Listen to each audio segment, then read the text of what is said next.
Recipe టేబుల్కు స్వాగతం. ఈరోజు ఈజీగా అలాగే టేస్టీగా ఉండే వంకాయ పచ్చడి ఎలా తయారు చేయాలో చూద్దాం.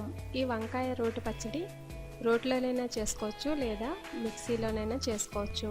కాకపోతే రోట్లో చేసుకుంటే చాలా రుచిగా ఉంటుంది.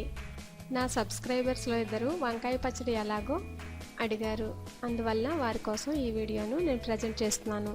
కావలసిన పదార్థాలు: వంకాయలు పెద్దవి పావు కేజీ, పచ్చిమిరపకాయలు 15, వెల్లుల్లి రెమ్మలు 5, చింతపండు నిమ్మకాయ సైజ్ అంతా, ఆయిల్ 2 టేబుల్ స్పూన్స్, జీలకర్ర పావు టేబుల్ స్పూన్, సాయిమినపప్పు 1/6 టేబుల్ స్పూన్, ఆవాలు పావు టేబుల్ స్పూన్, ఎండుమిరపకాయలు 2, కరివేపాకు 2 రెమ్మలు, ఇంగువ 2 పించెస్. ప్రిపరేషన్స్ ఏంటో చూద్దాం.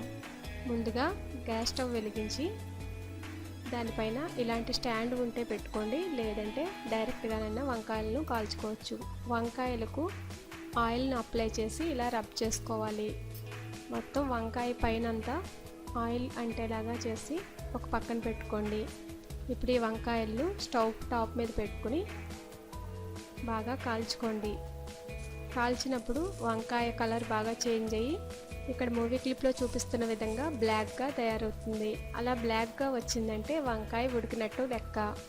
ఇలా మొత్తం అన్ని వంకాయలను అన్ని వైపుల నుంచి బాగా కాలేలాగా చూసుకుని వీటన్నిటిని ఒక పక్కన పెట్టుకోండి, చల్లారనివ్వండి. ఇప్పుడు బాండీలో ఆయిల్ వేసుకుని హీట్ అయిన తర్వాత పచ్చిమిర్చిని వేసుకుని వేయించాలి. పచ్చిమిరపకాయలను 1 లేదా 2 నిమిషాల పాటు వేస్తే ఇలా వైట్గా తయారవుతాయి. వీటిని ఒక పక్కన పెట్టుకోండి. ఈ లోపల వంకాయను తీసుకుని తొక్కను తీసివేయండి. ఇక్కడ మూవీ క్లిప్లో చూపిస్తున్న విధంగా వంకాయలన్నిటికీ తొక్క తీసుకుని ఒక పక్కన పెట్టుకోండి. ఇప్పుడు పచ్చిమిరపకాయలు, జీలకర్ర, వెల్లుల్లి రెమ్మలు, చింతపండు, ఉప్పును ఒక పక్కన పెట్టుకుని సిద్ధం చేసుకోండి. రోటిలో పచ్చిమిరపకాయలను వేసుకుని తర్వాత జీలకర్ర, వెల్లుల్లి రెమ్మలు, ఉప్పు వేసి బాగా దంచుకోండి. రోట్లో కాకపోతే మిక్సీ జార్లోనైనా వేసుకోవచ్చు. కాకపోతే మిక్సీ జార్లో అయితే మెత్తగా అయిపోతుంది కాబట్టి నేను రోట్లో వేసి చేస్తున్నాను.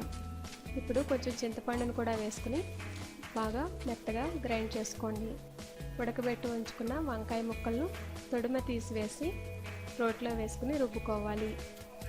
ఇలా బాగా క్రష్ చేసుకుంటే వంకాయ పచ్చడి ఇలా సిద్ధమవుతుంది. ఇప్పుడు ఈ పచ్చడిని రోట్లోనే ఉంచి పోపుకు సిద్ధం చేసుకుందాం.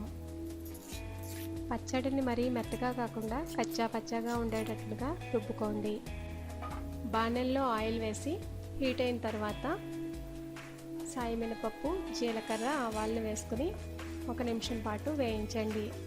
బ్రౌన్ కలర్లోకి వచ్చిన తర్వాత కరివేపాకు, ఎండుమిరపకాయలు కూడా వేసి వేయించండి. ఈ వంకాయ పచ్చడిను మిక్సీలోనైనా తయారు చేసుకోవచ్చు, కాకపోతే మరీ మెత్తగా గ్రైండ్ చేసుకోవద్దు. చివరగా కొంచెం ఇంగువ యాడ్ చేస్తే పచ్చడి చాలా టేస్టీగా కమ్మగా ఉంటుంది. అలాగే కొంచెం నువ్వులను డ్రై రోస్ట్ చేసి నువ్వుల పొడి యాడ్ చేసుకున్న వంకాయ పచ్చడి చాలా టేస్టీగా ఉంటుంది. ఇప్పుడు ఈ పోపులు మనం మిక్స్ చేసి ఉంచుకున్న పచ్చడిలో వేసుకుని బాగా కలుపుకోండి. ఈ రోట్లోనే పోపు వేసుకుని సర్వింగ్ బౌల్లోకి సర్వ్ చేసుకోవచ్చు. అలాగే ఈ పచ్చడి చాలా టేస్టీగా ఉంటుంది. వేడివేడి రైస్లోకి నెయ్యి వేసుకుని తింటే ఈ వంకాయ పచ్చడి చాలా రుచిగా ఉంటుంది. ఆంధ్ర స్పెషల్ వంకాయ పచ్చడి చూశారు కదూ, మీరు కూడా ట్రై చేయండి. అలాగే మీకు ఏమైనా రెసిపీస్ కావాలంటే నాకు మెయిల్ చేయండి. మరిన్ని రుచుల కోసం రెసిపీ టేబుల్ను సబ్స్క్రైబ్ కాగలరు. ధన్యవాదములు.